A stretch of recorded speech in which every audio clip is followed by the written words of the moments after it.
是镰刀龙突然出现在女人身后，吓得女人丝毫不敢动弹。眼看镰刀龙即将要发现她，幸好一只梅花鹿吸引她的注意力，镰刀龙一大嘴巴子将她拍飞。克莱尔迅速挣脱束缚逃了出来，但事情并未结束。他在乌漆嘛黑的森林里一路向北，来到了一处基站，随后火急火燎地打开灯光。随着灯光的打开，也是吸引来了很多恐龙，吓得他顿时瘫倒在地。一只会喷毒液的恐龙突然砸脸，眼看他张开面门就要喷毒液时，突然一只手臂将他脖子抓住，是我们的男主欧文。黑妹更是拿着恐龙电棍将其电晕。同时在百姓公司的董事长发现蝗虫事件已经爆发，为了避免政府查到头上，他下定决心要将精心培养多年的蝗虫给活活烧死。随着他的一声令下，男人也是按下开关，一时间四周纷纷燃起熊熊烈火。在烈火的灼烧下，蝗虫顿时乱成一锅粥。可通过基因改造的他们生命力竟如此强悍，烈火整整烧了1个多小时都毫无效果。他们齐心齐力撞坏通风口，打算从通风口逃出去。就一眨眼的功夫，他们全部从内部飞了出来，而且还全身附带着排名第1的天然异火。他们正式进入人类世界。欧文和克莱尔发现这一幕下的目瞪口呆，这些蝗虫直接给其他恐龙带来无比巨大的灾难，并且还掉落了流星雨。正在逃跑的吉普车也同样遭遇到袭击，一只带着火焰的蝗虫突然砸落车头，男人被挡住视野，直接连人带车滚落山坡。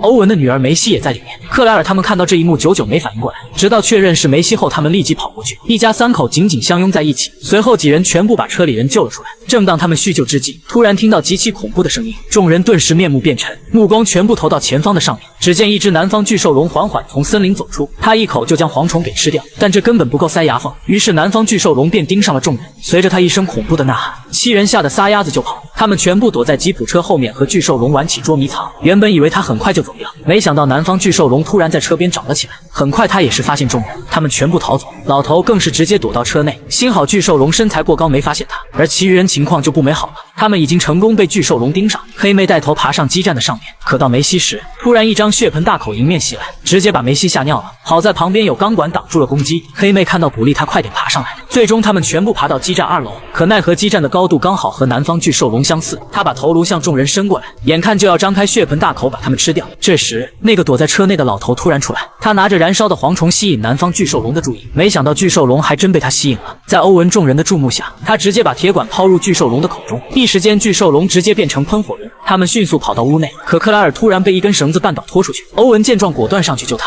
这时的黑妹缓缓从室内走出，她拿着一把猎枪对准巨兽龙就打了过去。欧文趁机割断绳子，梅西也帮忙给克莱尔递过来恐龙电棍，他拿起电棍直接将南方巨兽龙给赶走。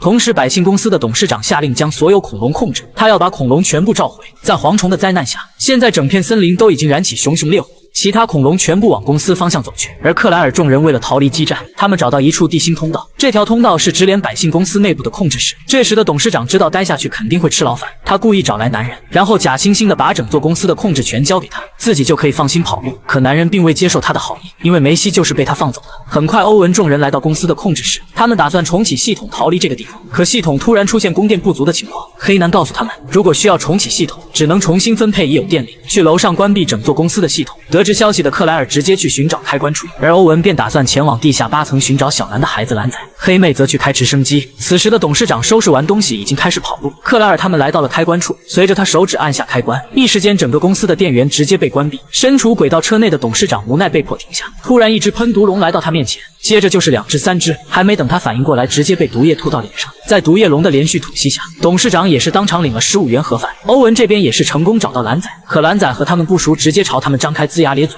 他们原本想活捉的，没想到他直接冲上来，欧文一发麻醉剂打入体内，兰仔直接倒头就睡。克莱尔2个女人拿着斧头狠狠敲打主系统，一时间系统重启，空中威慑力成功激活。完成任务的众人在一处走廊汇合，这时一个男人从黑处走出，是亨利吴博士，他称可以解救那些蝗虫，因为曾经梅西的母亲就是用那种方法救下梅西，那就是用基因来改造蝗虫体内的所有细胞。他对自己的实力有90%把握，如果等蝗虫进一步扩散，到时候那就真的来不及了。最终梅西同意把他救出去，很快黑妹便驾着直升机过来，差点就和无畏巨龙相碰，不过幸好安全落地。但问题并未结束，正当他们要上飞机时，突然传来一声刺耳的声音，是霸王龙来到这里。接着另一边又出现南方巨兽龙，2只食肉恐龙刚好把他们围在中间，但他们目标并不是众人，而是他2龙要决一死战。在他们要开战的瞬间，他们纷纷全部逃到安全范围内，2只恐龙直接扭打在一起，他们打得有来有回，可似乎霸王龙并不是南方巨兽龙的对手，一时间直接败落下风，更是被南方巨兽龙咬住脖子，狠狠撞向旁边的建筑物。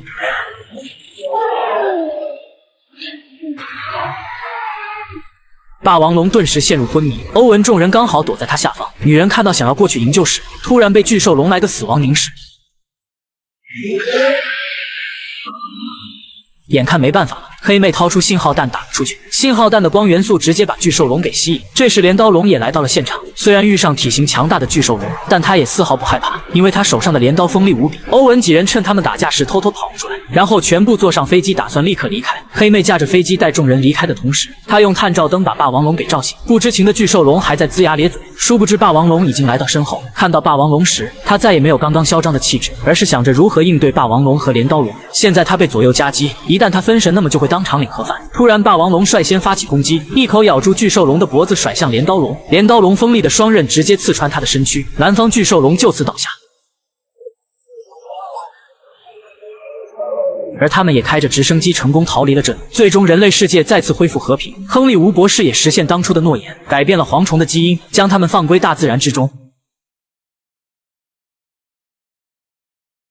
百信公司的山谷被政府划为保护区，恐龙可以在那里自由生存，远离外界的干扰。欧文则来向小兰兑现当初的诺言，把蓝仔完完整整的还回来给他。看到这一幕的欧文露出了欣慰的表情，随后小兰便带着蓝仔跑进森林之中。欧文见状也要驾车离去，但依旧对小兰念念不舍。这时小兰突然回来看他，他们一直这样对视了许久，因为他俩的感情有特别的羁绊纽带。表达完谢意后，小兰便头也不回的跑进森林中。至此全片结束。本片即将上映第4集，我们下期再见。